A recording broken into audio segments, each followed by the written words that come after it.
Hola, buenas tardes. Esto es un estudio, así que como estudio pueden preguntar lo que quieran, pueden comentar lo que crean conveniente. La semana pasada nos quedamos haciendo una comparativa entre los ministros, ¿verdad? Estábamos viendo cómo el apóstol Pablo estaba comparando su propio ministerio con el ministerio de aquellos que habían llegado de Jerusalén a la iglesia de Corinto y estaban hablando mal de Pablo. Entonces él está comparando su ministerio con el de aquellos judíos que habían subido de Jerusalén, ¿verdad? Le estaban acusando de que él no era un buen apóstol. Y dijimos que teníamos que aprender a discernir quién es un buen discípulo, un buen siervo, de quién no es un buen siervo de Dios. Tenemos que aprender como hijos de Dios, como pueblo de Cristo, como iglesia, tenemos que aprender a discernir si la persona que dice que sirve a Dios realmente sirve a Dios o si por el contrario se está sirviendo de Dios. Porque hay diferencia en eso, ¿verdad? No es lo mismo el atún que el betún. Yo les encargué un trabajito, ¿lo recuerdan? ¿Sí? ¿En qué consistía? Leer el libro de Malaquías. Y tenían que leerlo con dos preguntas en mente. ¿Cuál era la primera? ¿A quién está exhortando Dios a través del profeta Malaquías, verdad? Y segunda pregunta, ¿por qué? Esas eran las dos preguntas que teníamos que tener en mente al leer el libro de Malaquías. Malaquías es un libro bastante pequeño. ¿Cuántos capítulos tiene? 4 solamente. Pero realmente muy poca gente lo conoce, ¿verdad? Hay quienes hablan mucho de Malaquías, pero no conocen el libro de Malaquías. Y sacan los textos de su contexto como pretexto, ¿verdad? Por eso es importante que los cristianos conozcamos bien la palabra de Dios para que nadie nos tome el pelo, ¿vale? Ni el bolsillo. Yo les dije que iba a ser revelador este estudio. ¿Les ha sido revelador, sí o no? ¿Sí han aprendido algo? ¿Podrían responder esas dos preguntas? ¿A quiénes y por qué? ¿Sí? Bueno, vamos a hacer un repaso. Es importante esto, ¿no? O sea, que los cristianos conozcamos las Escrituras es fundamental. Y a veces se citan pasajes sin el suficiente conocimiento, sacando los textos, como digo, de su contexto y metemos la pata, ¿no?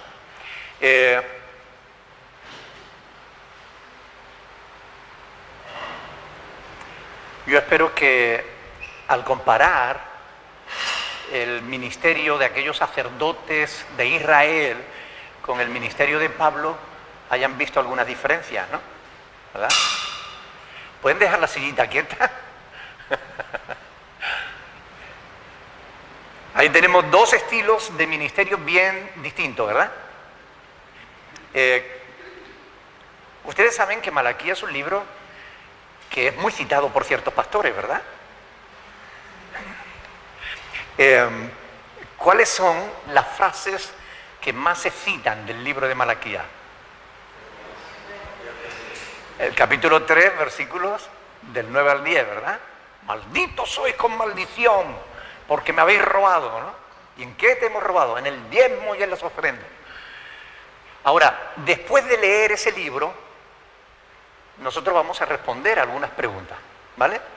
Vamos a hacer un breve repaso por ese libro para que realmente nosotros podamos entender esas palabras lo mismo que el resto del libro, ¿vale? De esto se trata, de que hagamos un repaso hoy. A mí me gustaría que fuésemos a Malaquías, capítulo 1, versículos del 6 al 8. Malaquías está antes de Mateo, es el último libro del Antiguo Testamento.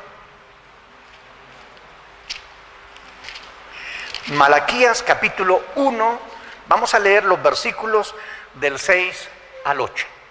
Como digo, a través de este profeta, Dios estaba exhortando a alguien, ¿verdad? Vamos a ver a quién y por qué. ¿Ok? Versículo 6. Dios dice, el hijo honra al padre y el siervo a su señor. Si pues yo soy padre, ¿dónde está mi honra? Y si soy señor, ¿dónde está mi temor? Dice el Señor de los ejércitos, a vosotros, ¿o qué? Oh sacerdotes, que menospreciáis mi nombre. Y decís, ¿en qué hemos menospreciado tu nombre? En que ofrecéis sobre el altar pan inmundo y dijisteis, ¿en qué te hemos deshonrado? En que pensáis que la mesa del Señor es despreciable. Y cuando ofrecéis el animal ciego para el sacrificio, ¿no es malo? Asimismo, cuando ofrecéis el cojo o el enfermo, ¿no es malo? Preséntalo pues a tu príncipe. ¿Acaso se agradará de ti? ¿O le serás acepto? Dice el Señor de los ejércitos. Bueno, aquí, en estos 3 versículos que hemos leído, ya podríamos responder esa pregunta. ¿A quién le habla el Señor? A los sacerdotes. No le está riñendo al pueblo, le está riñendo a los sacerdotes. Esto es muy importante entenderlo para que después, cuando lleguemos al capítulo 3, sepamos lo que está pasando. Y para poder interpretar correctamente un pasaje, hay que conocer todos los que le rodean, ¿no? Por tanto, Dios está reprendiendo a los sacerdotes. ¿Qué estaban haciendo mal esos sacerdotes? Según lo que hemos leído en estos 3 versículos, capítulo 1 del 6 al 8. ¿Qué era lo que estaban haciendo mal? A ver, levanten la mano.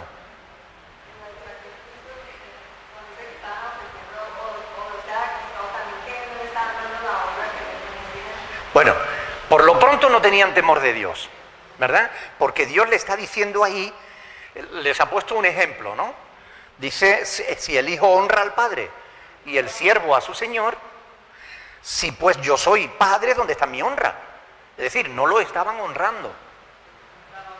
No le estaban dando la gloria que Dios merece. Dice, y si soy yo, y si soy señor, ¿dónde está mi temor? Es decir, no, los sacerdotes no tenían temor de Dios. ¿Qué pasa cuando no se tiene temor de Dios? Se obra mal. Porque como tú no temes que Dios te vaya a corregir, pues tú haces lo que quieres y piensas que no va a pasar nada. Pero después llega Dios y te pide cuenta. ¿Ok? Estos sacerdotes estaban deshonrando a Dios por faltarle temor de Dios.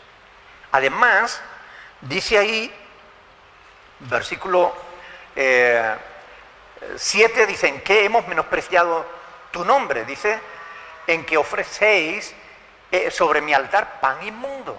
Es decir, estaban menospreciando el nombre de Dios y además ofrecían ofrendas sin valor. Le estaban ofreciendo pan ya duro, pan ya pasado. En vez de ponerle el pan tierno, recién hecho, como el Señor había encargado, le estaban poniendo pan duro, pan de otros días. Estaban menospreciando a Dios. Estaban tratándolo mal, lo deshonraban, insultaban su nombre, no tenían temor de Dios. Y además, dice ahí, pensáis que la mesa del Señor es despreciable. ¿Qué significa eso? Sabéis que los sacerdotes comían de las ofrendas del templo, pero ellos estaban descontentos. Esta basura. Hablaban mal de la provisión de Dios para con ellos. Efectivamente, estaban siendo desagradecidos. Es como si Dios nunca nos faltara de nada y siempre estuviéramos quejándonos. ¿Honramos a Dios de esa manera? No, claro que no. Cuando Israel estuvo 40 años en el desierto, ¿le faltó alimento? Nunca. Dios siempre lo atendió. Y en medio de un desierto no hay nada. Y como no había nada, Dios hacía llover un pan del cielo, que le llamó el maná. Y Dios alimentó a su pueblo durante un montón de años. Pero el pueblo se cansó de esa bendición. y empezó a pedir carne.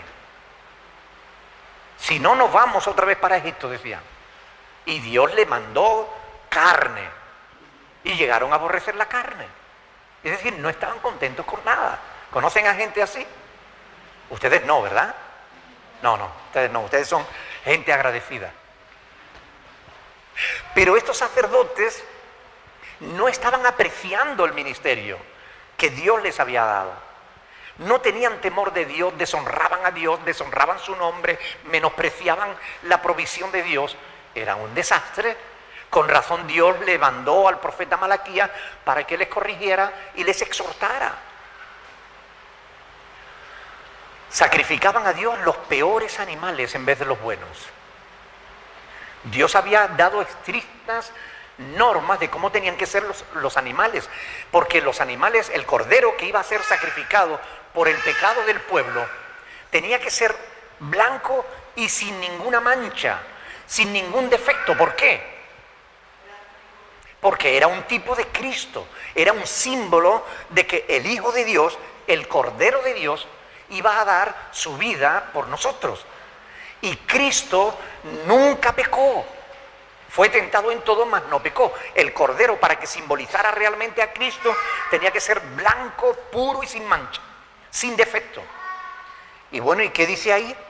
Dice, le presentaban el animal ciego, el animal cojo, el animal que tenía mancha, el animal enfermo. Ese es el que le sacrificaban a Dios. Y ellos se quedaban con los buenos. Entonces, por eso Dios reprende ¿a quién? ¿Al pueblo o a los sacerdotes? A los sacerdotes.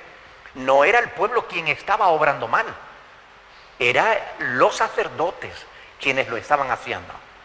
Apreciaban más a su príncipe humano que a Dios mismo, porque Dios le dice, anda, coge ese animal que me estás presentando a mí y preséntaselo a tu príncipe, a ver si se va a agradar de ti. Tú no podías ir al príncipe y entregarle cualquier animal, cojo, ciego, porque el príncipe decía, ¿y este regalo me traes tú a mí? ¿Quién te crees tú que yo soy? ¿Verdad? Pero no se lo entregaban al príncipe y se lo entregaban a Dios. Dios no dice nada, Dios no se queja. Entonces no estaban obrando bien. ¿Eso es un buen ministro? ¿Eso es un buen siervo de Dios? Desde luego que no. Si comparamos a esos sacerdotes con Pablo, con el apóstol Pablo, lo que estos hacían con lo que hacía Pablo, ¿quién creen ustedes que era realmente un buen siervo de Dios? Claro, hay una clara diferencia, ¿verdad? Entonces, ¿creen que si los cristianos de Corinto hubieran hecho este ejercicio de comparar lo que es un buen siervo de un mal siervo, hubieran permitido que le hablaran mal del apóstol Pablo? No lo hubieran permitido, porque conocían a Pablo y sabían que era un hombre de Dios. Pero se estaban dejando engañar simplemente porque no escudriñaban las Escrituras, porque no analizaban, como nosotros estamos analizando esto, para saber cuáles son las características de un buen siervo de Dios. Aquí hemos visto algunas características malas, negativas. Ahora, ¿cuáles serían las positivas? Por ejemplo, si estos menospreciaban el nombre de Dios, un buen siervo de Dios debe honrar el nombre de Dios, ¿verdad? Si estos no tenían temor de Dios, el buen siervo de Dios debe ser alguien que tenga temor de Dios, que respete a Dios. ¿Okay? Si estos ofrecían lo peor a Dios, un siervo de Dios tiene que ofrecerle lo mejor. Y esto, al hacer esta comparativa, nos damos cuenta de qué es un buen siervo de Dios y qué no es un buen siervo de Dios. Y yo quiero hacerles una pregunta, sinceramente. Piénsenlo y respondan. ¿Ustedes creen que si los cristianos de hoy en día hicieran este ejercicio para ver en las Escrituras cuáles son las características de un buen siervo de Dios, se dejarían engañar como se están dejando engañar muchos? Desde luego que no. Pero Oseas capítulo 4, versículo 6, dice, mi pueblo pereció porque le faltó conocimiento. Y la falta de conocimiento es algo que perjudica al pueblo de Dios. El pueblo de Dios tiene que conocer las Sagradas Escrituras para que no lo engañen. Pero No terminaban ahí los pecados de estos sacerdotes. Vamos a leer los versículos que van del 11 al 14. Capítulo 1 de Malaquía, del 11 al 14. Dice, porque desde donde el sol nace hasta donde se pone, es grande mi nombre entre las naciones. Y en todo lugar se ofrece a mi nombre incienso y ofrenda limpia. Porque grande es mi nombre entre las naciones, dice el Señor de los ejércitos. Y vosotros lo habéis profanado cuando decís, inmunda es la mesa del Señor. Cuando decís que su alimento es despreciable. Habéis además dicho, oh, qué fastidio es esto. Y me despreciáis, dice el Señor de los ejércitos. Y traéis lo hurtado, lo cojo o enfermo y presentasteis ofrenda. ¿Aceptaré yo eso de vuestra mano, dice el Señor? Maldito el que engaña, el que teniendo machos en su rebaño, promete y sacrifica al Señor lo dañado. Porque yo soy gran rey, dice el Señor de los ejércitos, y mi nombre es temible entre las naciones. Fíjense que Dios, que era temido entre las naciones, no estaba siendo temido por su propio pueblo, por sus propios siervos. Increíble, ¿no? Qué desvergüenza de estos sacerdotes, ¿no? Que profanaban el nombre de Dios en medio de las naciones. Pasa, Billy. Profanaban el nombre de Dios entre las naciones. Veían el ministerio como un fastidio. ¿Qué fastidio es esto? El servicio a Dios lo veían como un fastidio, en vez de verlo como un privilegio. Ofrecían a Dios lo hurtado, lo cojo, lo enfermo. Y no termina ahí. Capítulo 2, versículo 7. Fíjense las vergüenzas de estos sacerdotes. Versículo 7. Porque los labios del sacerdote han de guardar la sabiduría y de su boca el pueblo buscará la ley. Porque mensajero es del Señor de los ejércitos. Mas vosotros os habéis apartado del camino. Habéis hecho tropezar a muchos en la ley. Habéis corrompido el pacto de Leví, dice el Señor de los ejércitos. Fíjense que estos no estaban cumpliendo las expectativas que Dios había depositado en ellos. Se apartaron del camino. Ellos que tenían que marcar el camino al pueblo, ellos mismos no seguían el camino. ¿Cómo se llama eso? Decir a unos que hagan una cosa y uno mismo no hacerla. ¿Cómo se le llama? Eso tiene un nombre. Hipocresía, claro. Imagínense que yo les digo a ustedes, no se debe mentir y yo miento. No se debe robar y yo robo. ¿Qué clase de siervo de Dios sería yo? ¿No? Pero eso es lo que estaba sucediendo en el pueblo de Israel en ese momento. Y por eso Dios les envía al profeta para corregirlos. ¿Hasta aquí habéis visto al pueblo de por medio? No, Dios no está hablando con el pueblo. Está hablando con los siervos, con los que ministraban en el templo. Está hablando con los sacerdotes. Y los está corrigiendo porque su proceder no era correcto. Usaban la ley para tropiezo de la gente. Fíjense, lo dice ahí claramente, ¿no? Hacéis tropezar en la ley. Es increíble, ¿no? Usar la palabra de Dios como tropiezo para otras personas, ¿no? Habían corrompido el pacto que Dios había hecho con Leví. Y si nosotros seguimos, la lista continúa. Capítulo 2, versículo 14. Mas diréis, ¿por qué? Porque el Señor ha atestiguado entre ti y la mujer de tu juventud, contra la cual has sido desleal, siendo ella tu compañera y la mujer de tu pacto. ¿Qué significa esto? Ser desleal a su esposa, ¿qué significa? Haber caído en adulterio. Ser adúlteros. Los sacerdotes del pueblo estaban siendo adúlteros.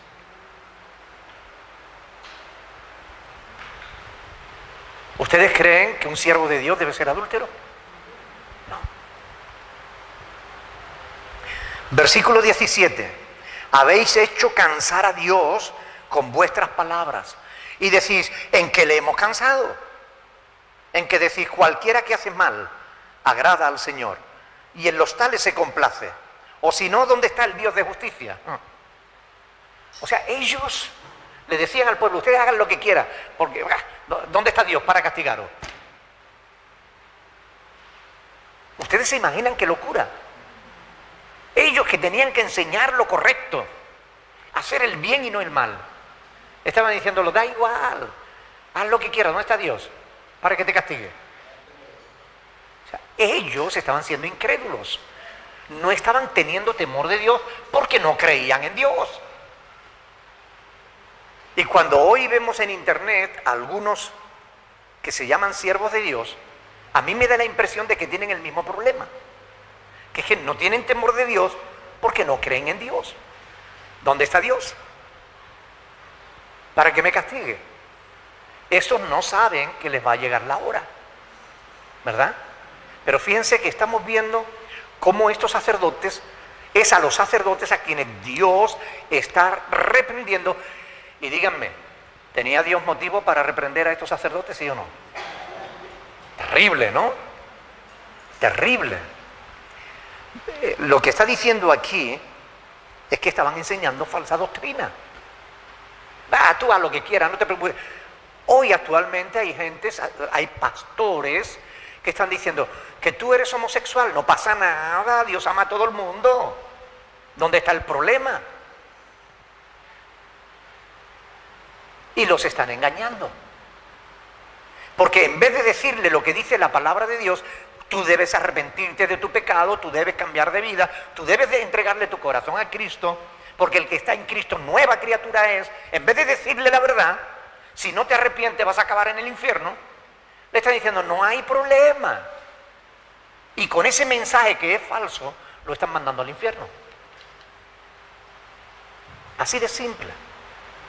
Es decir, que lo que vemos que estos falsos sacerdotes estaban haciendo en aquella época, hoy en día se sigue practicando, se sigue haciendo.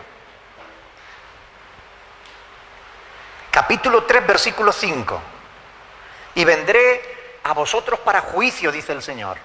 Seré pronto testigo contra los hechiceros y adúlteros, contra los que juran mentira y los que defraudan en su salario al jornalero, a la viuda, al huérfano, a los que hacen injusticia al extranjero, no teniendo temor de mí, dice el Señor de los ejércitos.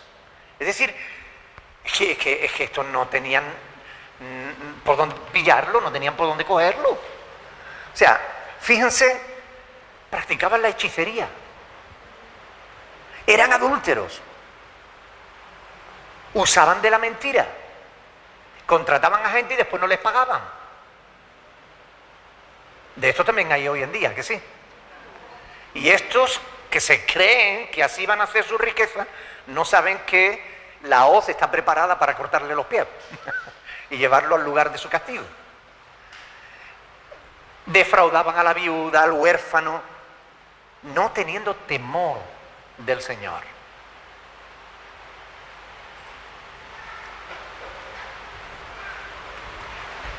Como muchos hoy han dejado a un lado la palabra de Dios, los mandamientos de Dios, y están haciendo su propia voluntad, aprovechándose del ministerio en beneficio propio, no para ayudar y bendecir a los demás, sino para enriquecerse.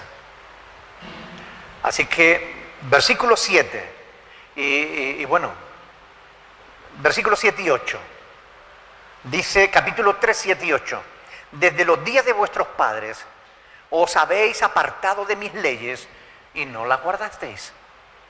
Volveos a mí, yo me volveré a vosotros, ha dicho el Señor de los ejércitos. Más dijisteis, bueno, ¿y en qué tenemos que volvernos? ¿Robará el hombre a Dios? Pues vosotros me habéis robado. Y dijisteis, ¿en qué te hemos robado? En vuestros diezmos y ofrendas. Y ahora quiero preguntarles, ¿a quién les estaba hablando Dios? ¿Le estaba hablando al pueblo? ¿Quiénes eran los ladrones? los sacerdotes. Fíjense qué forma más sencilla de entender la Escritura, cuando tenemos en cuenta el contexto, ¿verdad? Dios no estaba reprendiendo a su pueblo. Claro que después más adelante dice, malditos sois con maldición porque vosotros, la nación toda me ha robado. Claro, es el único pasaje, el único versículo donde se cita a la nación toda. Pero es extraño de que si los sacerdotes eran tan necios, ¿el pueblo siguiera sus pasos? Claro, no es extraño. Pero en realidad, ¿a quién está reprendiendo Dios? A los sacerdotes. O sea, yo pediría a todos los que nos ven a través de los medios de comunicación, a través de las redes sociales, yo voy a aprovechar, ustedes me permiten que haga un paréntesis y me dirija a los que nos ven a través de los vídeos, que son miles de personas en todo el mundo. Yo le pediría especialmente a los pastores que usan pasajes como este para engañar y robar al pueblo de Dios. Déjame decirte, o te arrepientes de tu pecado, o acabarás en el infierno. No porque lo diga yo, sino porque ahí es donde acaban los pecadores, y eso lo enseña las Sagradas Escrituras. Los diezmos y ofrendas son los diezmos son una cosa y las ofrendas son otras.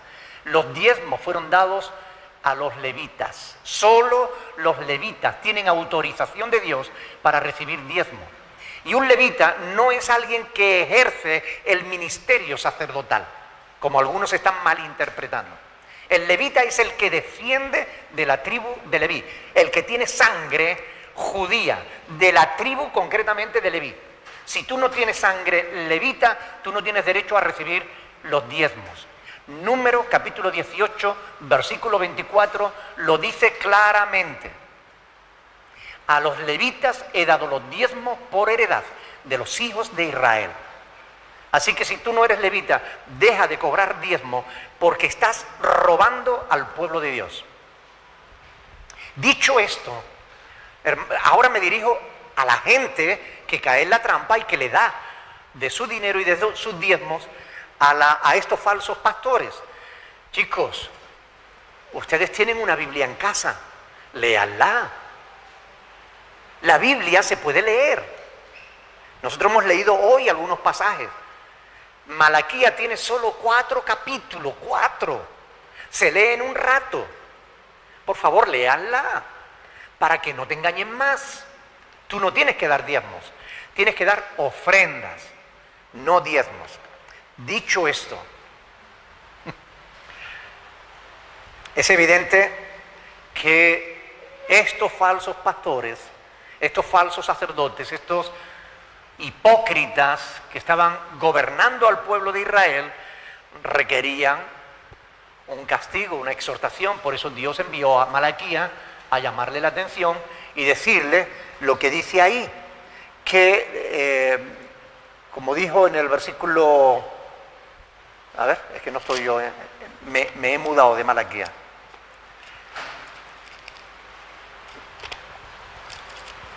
Cuando dice que se vuelvan, ahí está, versículo 7, volveos a mí y yo me volveré a vosotros, ha dicho el Señor. Es decir, hay esperanza para el pecador. Arrepiéntete de tu pecado y deja de pecar, y Dios tendrá misericordia de ti. Por tanto, fíjense lo importante que es estudiar la Escritura, ¿verdad? Y esto sigue porque aquí los sacerdotes seguirían haciendo de la suya. Pero vamos a leer solamente los versículos del 3, capítulo 3, versículo del 16 al 18. Capítulo 3 del 16 al 18. Porque ahí hay algo importante que tiene que ver con lo que estamos estudiando en 2 de Corintios. Dice, entonces, los que temían al Señor hablaron cada uno a su compañero. Y el Señor escuchó y oyó.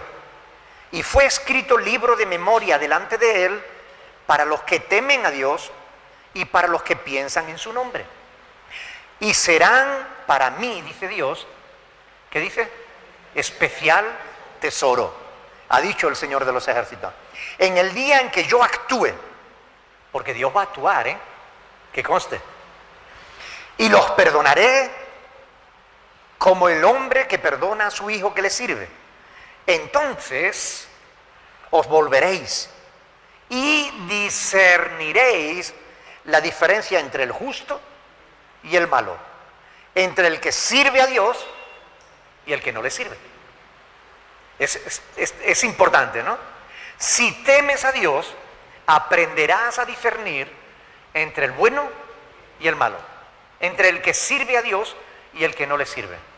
Pero tienes que tener temor de Dios más que temor a los hombres. Hay personas que saben que no deben diezmar, pero diezman por temor al pastor. Temen más al pastor que a Dios.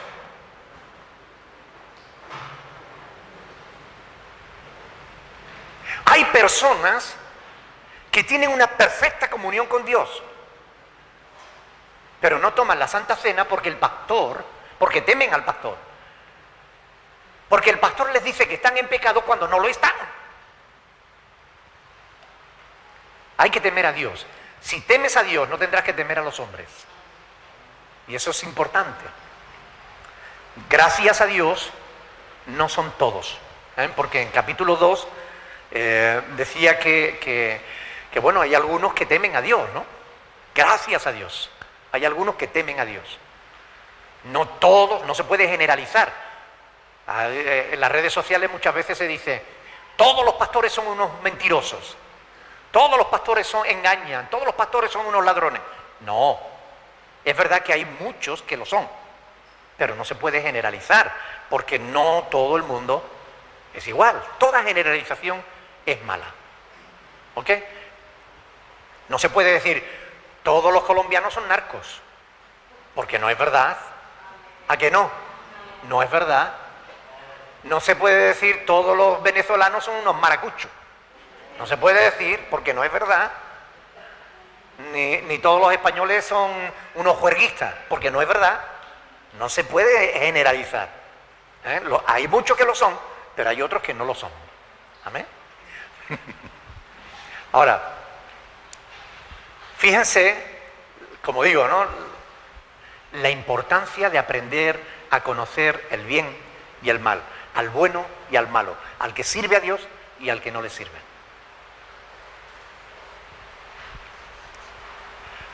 ¿Les resultó interesante el ejercicio o no? Hay que ponerlo por obra. Yo creo que es importante, ¿no? Porque yo recuerdo que a mí, cuando yo me convertí, a mí se me despertó una curiosidad y un hambre por comerme la Biblia, no por leerla, ¿no? Pero después, cuando Dios me llama al ministerio, como que me daba pereza ponerme a estudiar, a preparar un sermón, o a preparar un estudio, una conferencia. Me daba como pereza, ¿no? Como que me costaba trabajo, ¿no? Me ponía nervioso, no sabía por dónde tirar. Y yo recuerdo que yo oré mucho al Señor y le decía, Señor, haz que yo disfrute del estudio de la palabra, ¿no? Y bueno, realmente Dios me ha concedido ese privilegio, ¿no? Yo ahora realmente disfruto estudiando la Biblia, tanto que mi mujer me tiene que llamar a veces 4 veces para dejar el estudio y ponerme a sentarme a la mesa, ¿no? Pero es de verdad, cuando aprendes a amar la Escritura, es que esto es un tesoro que Dios nos ha dejado. Es un verdadero tesoro. Aquí hay joyas que no tienen precio, porque son de un valor incalculable. Estas cosas que están ahí escritas en la palabra de Dios son perlas que debemos apreciar, ¿verdad? Ahora, yo les voy a encargar otro trabajito para la próxima semana. Simplemente para que hagan ejercicio, porque el ejercicio nos mantiene en forma. ¿Ok? Yo quisiera que ustedes tomen el capítulo 34 del libro de Ezequiel, que también habla de los pastores de Israel, ¿ok? Y hagan justamente ese ejercicio, ¿no? Ahí Dios habla, quiero que tengan cuidado, porque en el libro de Ezequiel, en el capítulo 34, Dios usa un lenguaje figurado, ¿ok? Está usando un lenguaje figurado. Al pueblo lo llama oveja o rebaño y a los pastores les llaman pastores, ¿no? A los sacerdotes les llaman pastores. Bueno, quiero que tengan cuidado con ese lenguaje figurado, pero quiero que ustedes estudien ese capítulo y hagan una lista de características de un buen pastor y una lista de características de un mal pastor. Porque eso les va a ayudar, les va a dar una visión más amplia de la voluntad de Dios en cuanto al ministerio. ¿Ok? Por favor, yo les ruego, no se olviden, háganlo, porque hay bendición en el estudio de la palabra. ¿Ok? ¿Alguna pregunta?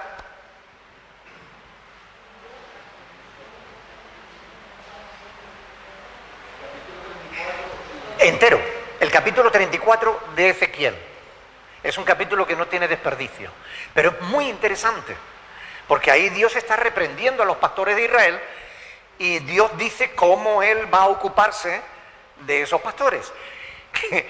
Entonces, ahí, por lo que se dice en ese capítulo, podemos ver características de un buen siervo de Dios y podemos ver características de un mal siervo de Dios, ¿no? Entonces, hacemos una lista. Cogemos un papel, lo partimos por la mitad con una rayita y ponemos malo, bueno. Y vamos, esto malo, esto bueno, esto malo, esto peor. Pero les va a resultar muy interesante, porque la palabra de Dios nos ha sido dejada para nuestra enseñanza. Así lo dice el apóstol Pablo en Romanos 15, versículo 4, ¿verdad? Que las cosas que se escribieron para nuestra enseñanza se han escrito. Y tenemos que conocerlas.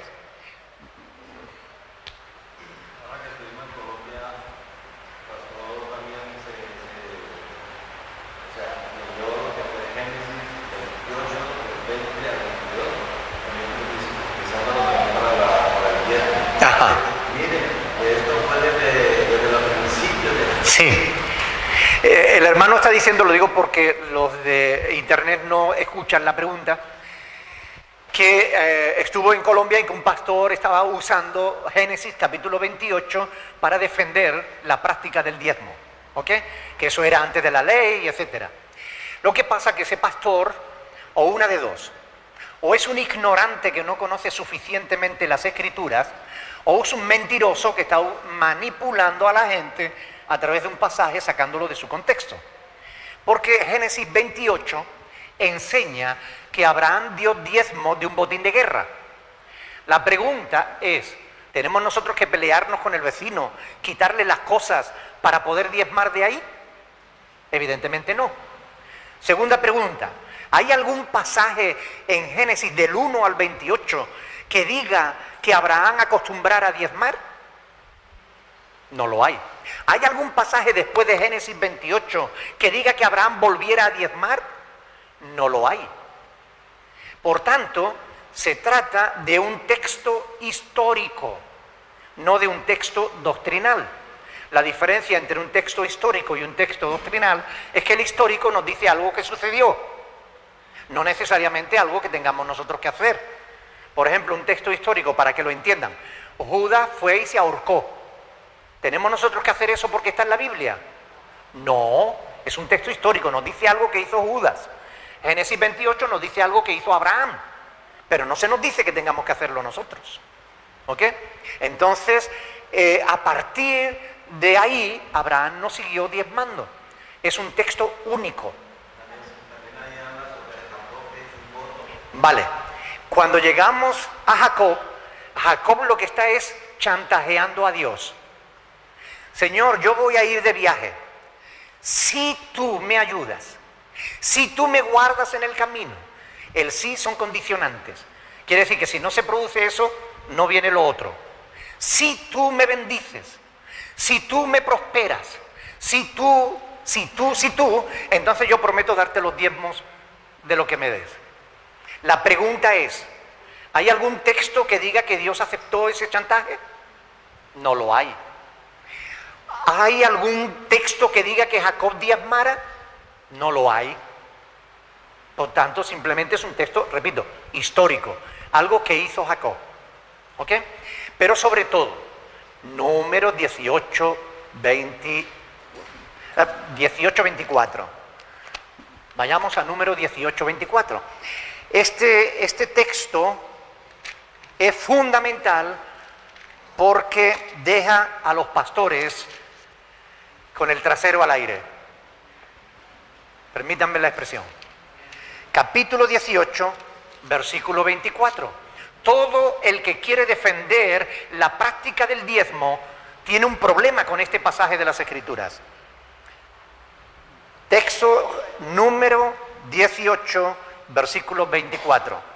Porque a los levitas he dado por heredad los diezmos de los hijos de Israel, que ofrecerán al Señor en ofrenda. Por lo cual les he dicho, entre los hijos de Israel no poseerán heredad. Bien, tres cositas. Primera, si el pastor no desciende de la tribu de Leví, no es levita. No, es que los levitas somos los pastores, mentira. No hay nada en la Biblia que diga que un pastor es un levita. Una cosa es el antiguo pacto, otra cosa es el nuevo pacto. En el antiguo pacto había sacerdotes. En el nuevo pacto todos los creyentes somos sacerdotes.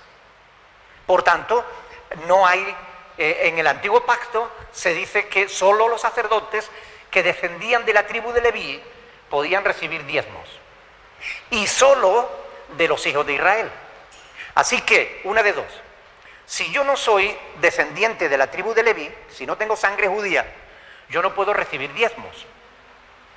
Segundo, vamos a suponer que soy descendiente de la tribu de Leví, lo cual es muy improbable porque ni los judíos saben quiénes son los descendientes de Leví, porque después de la Primera y Segunda Guerra Mundial se perdieron los archivos y nadie sabe quiénes son los levitas.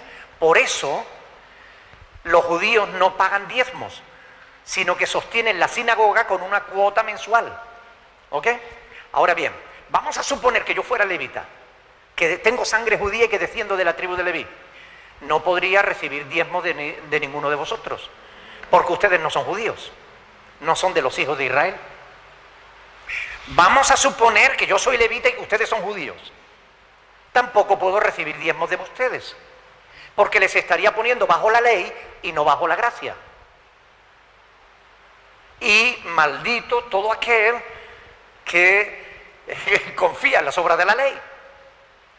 Porque Pablo lo dice de otra manera en Gálatas capítulo 3, versículo 10. Porque todos los que dependen de las obras de la ley están bajo maldición. Gálatas 3, 10.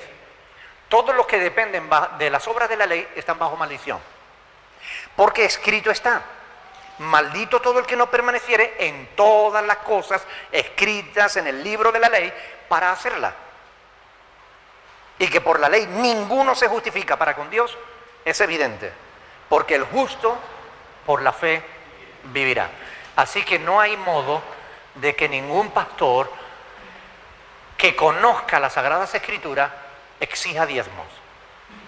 O es un ignorante que no conoce las Escrituras, o es un chorizo, es un ladrón que miente y manipula para sacarle el dinero a la gente. Pero cualquiera que conozca las Sagradas Escrituras, y por eso el pueblo de Dios debe conocerla, sabe que no está bajo la ley de Moisés. Pablo lo dice en Romanos 6:14, no estamos bajo la ley, sino bajo la gracia. Porque aquí mismo en el versículo 13 del Gálatas 3 dice: Cristo nos redimió, nos rescató de la maldición de la ley. Por tanto, no estamos bajo la ley. Yo no soy judío, tú no eres judío, no hay diezmo que valga. Otra cosa son las ofrendas, ofrendas voluntarias según Dios te prospere. ¿Ok? ¿Más preguntas?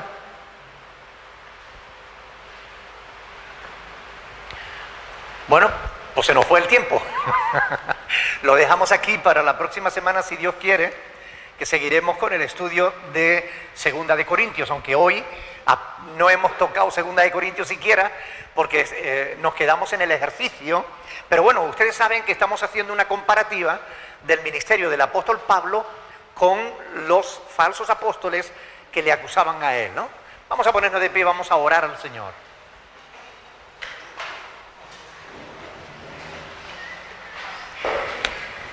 Vamos a darle gracias al Señor que nos ha dejado una palabra sencilla, clara, que todos podemos entender. Amén. ¿Alguien que quiera orar dando gracias al Señor?